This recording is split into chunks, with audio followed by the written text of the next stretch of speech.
Welcome to Education in Focus. I'm your host, Aliana Carnotto. The National Center for Education Statistics released some interesting data last week from their surveys of school leaders on a handful of topics. Joining me to discuss this is Chalkboard News editor Brendan Clary. Brendan, what is the National Center for Education Statistics, and what is the background on this survey that they're drawing on? Yeah, so basically the National Center for Education Statistics, or NCES, is like the data clearinghouse for the federal government. So it's part of the Institute of Education Sciences, which is housed in the Education Department. So it is a federal agency, and it holds this kind of data and has a lot of different kinds of metrics for student achievement, performance, success, a lot of different kinds of data measurements. And specifically with this one, this is called the School Pulse Panel. And it surveys public K-12 schools in the U.S. on these, what it says, high priority education-related topics.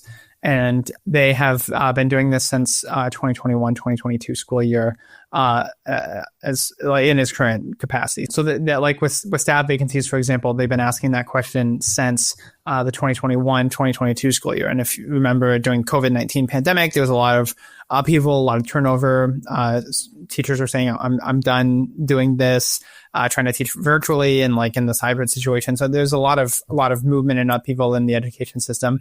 So it has asked a lot of different questions over time, and so that's what the Pulse panel does. So what did their data reveal about staffing shortages? Yeah, it was very interesting. Essentially, there was no change in the schools that reported gaining or losing teaching positions. So essentially 31% of school leaders said that they had lost teaching positions at their school since last school year, while 27% said they had gained teaching positions. So the difference year over year rounds to zero. So essentially that there wasn't any substantial changes, and there's not a lot of growth of teachers, but there's not a lot of, we're losing teachers and we don't have the same amount. And it's very interesting to note that public school enrollment has actually gone down. And there are some bigger questions from the data about, where are those students going? Are they going to homeschooling? Are they going to private schools?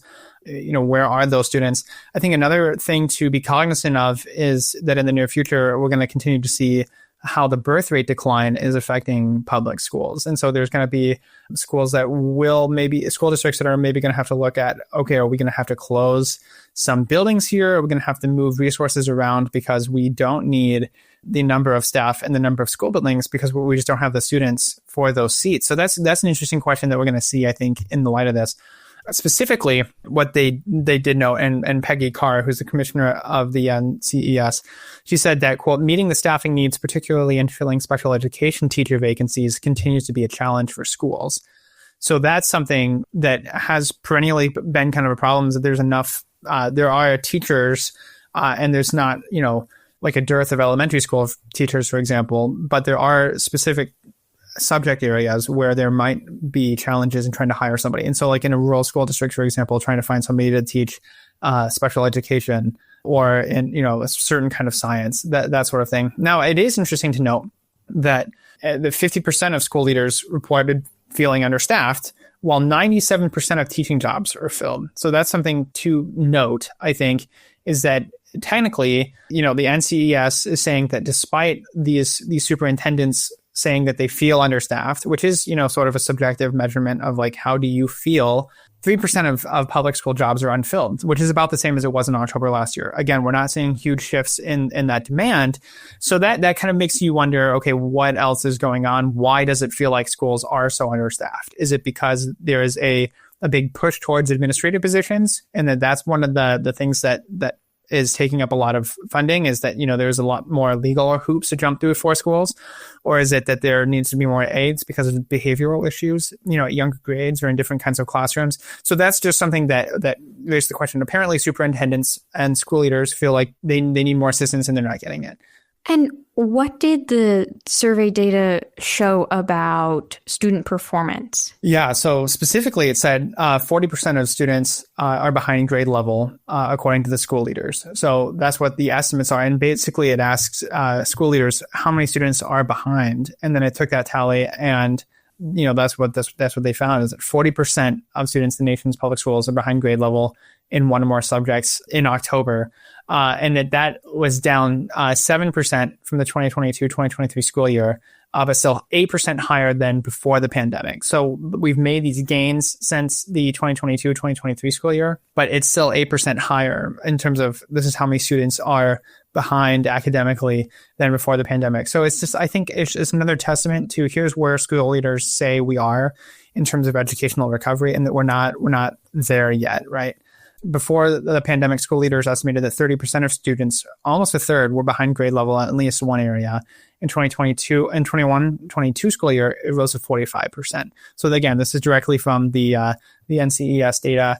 And they specifically, too, an interesting thing to note, I think, from that is that school leaders located in cities and at schools with fewer than 300 students, which might be rural schools, right? Again, we don't know exactly, but that is usually a good metric, reported that 48% of students were lagging academically.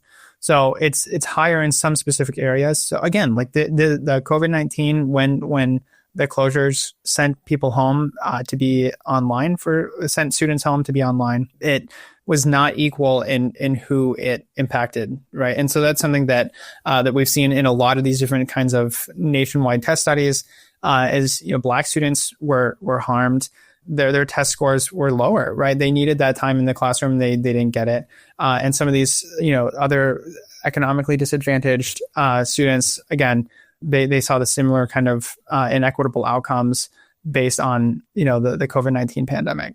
To bolster my point about that inequitable outcomes from the COVID-19 shutdowns is that the data showed that school leaders were more likely to say students from low-income families in schools where the population was 76% or more students of color were behind, with 52% of those students estimated to be behind where they should be. So that was by far the highest number of those populations were equal, those low-income families or where students of color were 76% or more of the student body, they were equally likely, and again, 52% behind grade level, right? So again, we're seeing those kind of effects still from the COVID-19 pandemic. So we've got a long way to go, I think, in terms of getting back to where we were beforehand. Well, Brendan, thank you for your insights on this story. Listeners can keep up with this story and more at chalkboardnews.com.